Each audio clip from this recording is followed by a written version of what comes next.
Chris, what is our first main topic today? Our first topic comes from Brian Rogers. Hiya, gang. Greetings from Ireland.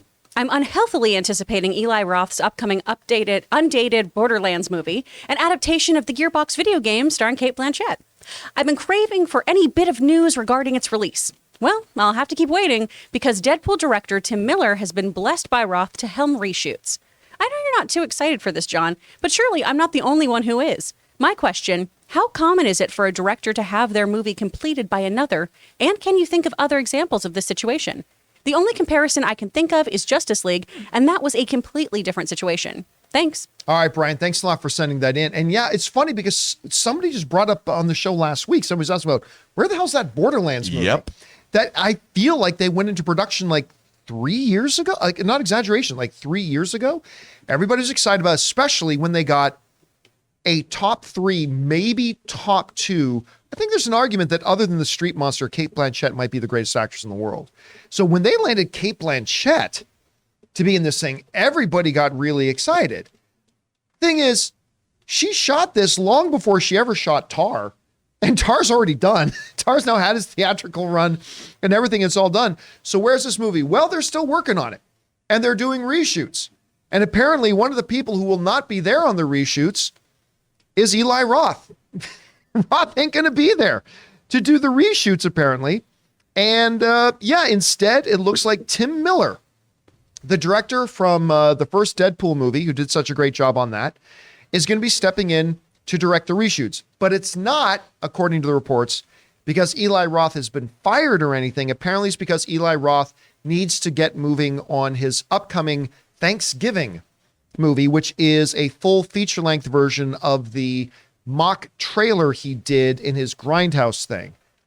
Yeah, you're about 7 years too late on that, but whatever. So this comes to us from the folks over at Deadline who wrote the following.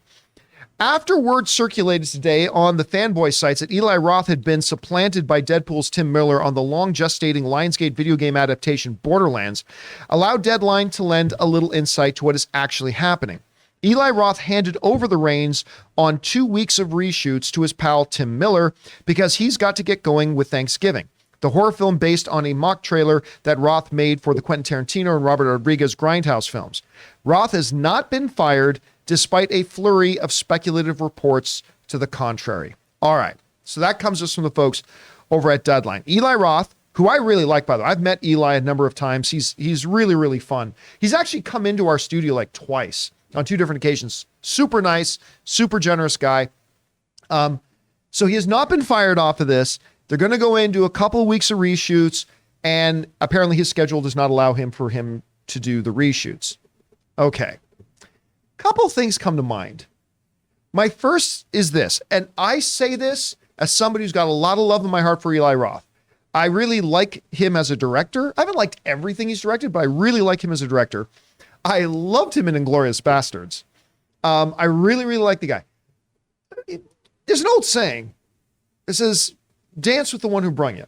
And while that does not exactly match the situation, to me it's, listen, you got priorities first. Your first commitment was to this movie. Finish this movie. Then move on to your next one.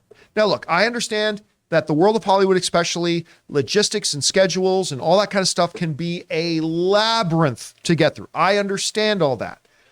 But just in principle, hey, a studio entrusted you with however many millions of dollars they put up to make this movie. They got you Cate Blanchett to make this movie. Finish this movie. I understand Thanksgiving is going to be $1 billion film. But maybe you can make Thanksgiving be the movie that has to get delayed a bit. I mean, you were entrusted to direct this film, finish the film. Now, it sounds like there's no drama behind it, and that's good. And Tim Miller's going to do a great job with the reshoots. Of that, I have no doubt. I still wish, I mean, again, there may be 1,000 other details that we are not privy to that made it impossible for Eli Roth, but my just general impression is, hey man, you committed to making this movie. Finish that movie first and then go do your passion project. Do that a little bit later. That being said, and with all that out of the way, there have been several examples of other directors stepping in to finish the work one director did. I mean, obviously the Joss Whedon one is one of the infamous ones out there. The Freddie Mercury biopic was one that, the main director directed 80% of the movie, and then somebody came in and just kind of finished it off. A lot of the word around town was that Rogue One was actually had its reshoots and everything overseen by Tony Gilroy, who of course then went on to do Andor. So there have been a few examples of that. I think Brad Pitt's World War Z was another one, although they remade like 75% of that movie and the results were great. So it has happened, although it's not common. Look, I'm just waiting for this movie to come out because we have been talking about this film for years. It's got a really good cast, obviously being led by Cate Blanchett.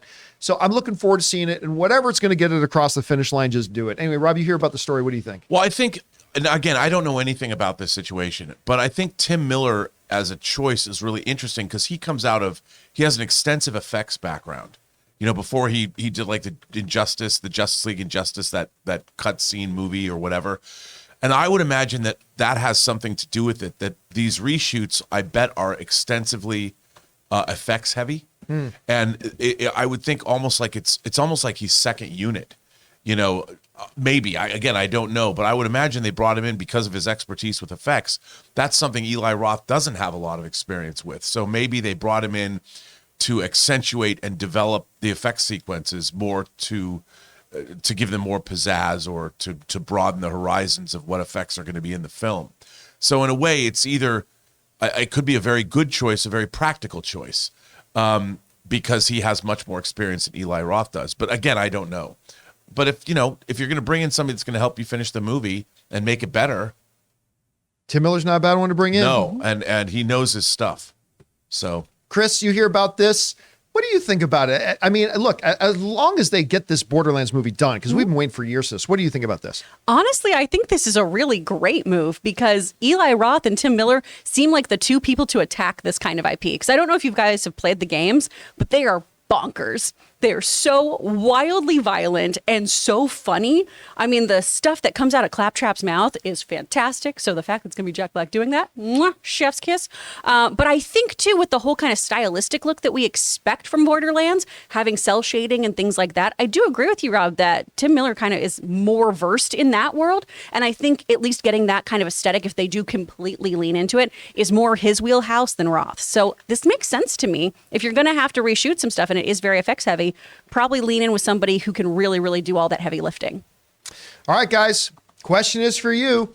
What do you think about this? Tim Miller, the director of Deadpool, but also that Terminator film that we don't like to talk about. But at any rate, he's stepping in to direct a couple of weeks worth of reshoots for Borderlands, the movie we've been waiting for since my 18th birthday.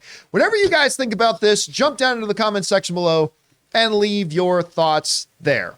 We want to thank one of the sponsors of this video, ExpressVPN. Guys, you ever hear of data brokers? They're the middlemen collecting and selling all those digital footprints you leave online. They can stitch together detailed profiles which include your browsing history, online searches, and location data. They then sell your profile off to a company who delivers you a targeted ad. No biggie, right? Well, you might be surprised to learn that these same data brokers are also selling your information to government agencies like the Department of Homeland Security and the IRS. And you don't want the tax man showing up your door because of some search you did on your phone. So mask your digital footprints and protect yourself with ExpressVPN. One of the easiest ways for brokers to aggregate data and tie it back to you is through your device's unique IP address, which also reveals information about your location. When you're connected to ExpressVPN, your IP address is hidden. That makes it much more difficult for data brokers to identify who you are. ExpressVPN also encrypts 100% of network traffic to keep your data safe from hackers on public Wi-Fi. So make sure your online activity